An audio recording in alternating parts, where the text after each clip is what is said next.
Des troupes américaines ont commencé à arriver en Israël pour superviser la mise en œuvre de l'accord de cessez-le-feu à Gaza, selon deux sources citées par ABC News.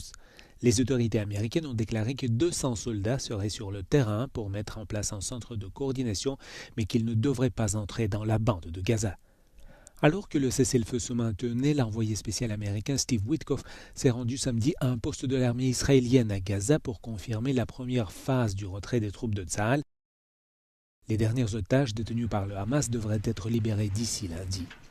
Selon les autorités de Gaza, environ 5000 opérations publiques ont été menées depuis l'entrée en vigueur du cessez-le-feu, notamment des efforts visant à rétablir les infrastructures clés et des opérations de sauvetage et de soins médicaux. Les Nations Unies ont déclaré qu'elles commenceraient à fournir une aide accrue dimanche. Pendant ce temps, des centaines de milliers de Palestiniens déplacés continuent de rentrer chez eux dans le nord de la bande de Gaza. L'agence de défense civile de Gaza a déclaré que 300 000 personnes étaient arrivées dans la ville de Gaza depuis le début de la trêve.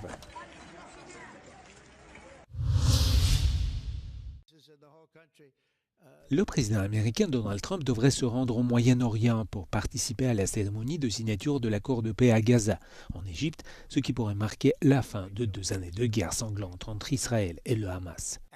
Au cours de son voyage, Donald Trump devrait d'abord se rendre en Israël, où une rencontre avec le Premier ministre Benjamin Netanyahou et un discours devant la Knesset, le Parlement israélien, sont prévus. Selon les médias israéliens, Trump rencontrera probablement les familles des otages, tandis que les médias égyptiens indiquent que des préparatifs sont en cours pour l'accueillir là-bas lundi. Des sources gouvernementales égyptiennes ont déclaré samedi que Donald Trump serait reçu à Sharm el-Sheikh par le président égyptien Abdel Fattah el-Sisi pour participer à une cérémonie de signature avec les autres garants de l'accord de paix pour Gaza. Le voyage prévu du président américain au Moyen-Orient fait suite à son annonce tôt jeudi qu'Israël et le Hamas s'étaient mis d'accord sur la première phase d'un accord de cessez-le-feu à Gaza.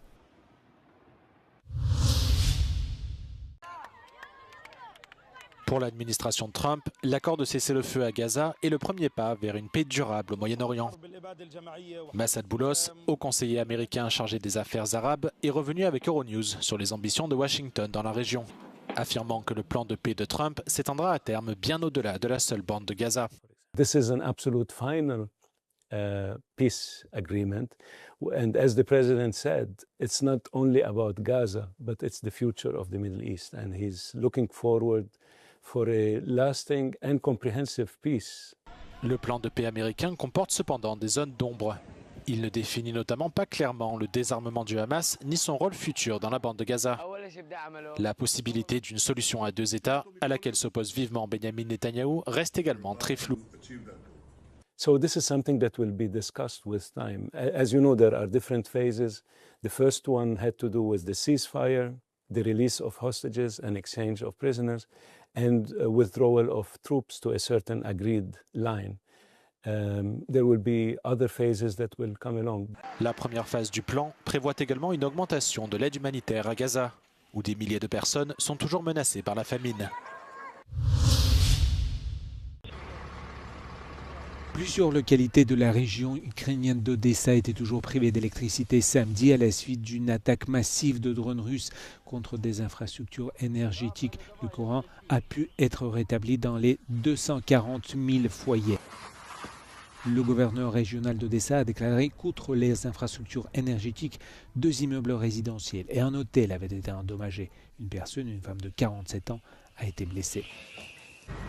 L'électricité ainsi que l'eau courante a également été rétablie pour plus de 800 000 habitants de Kiev samedi, à la suite d'une attaque massive russe sur le réseau énergétique ukrainien un jour plus tôt, qui a provoqué des pannes d'électricité dans une grande partie du pays.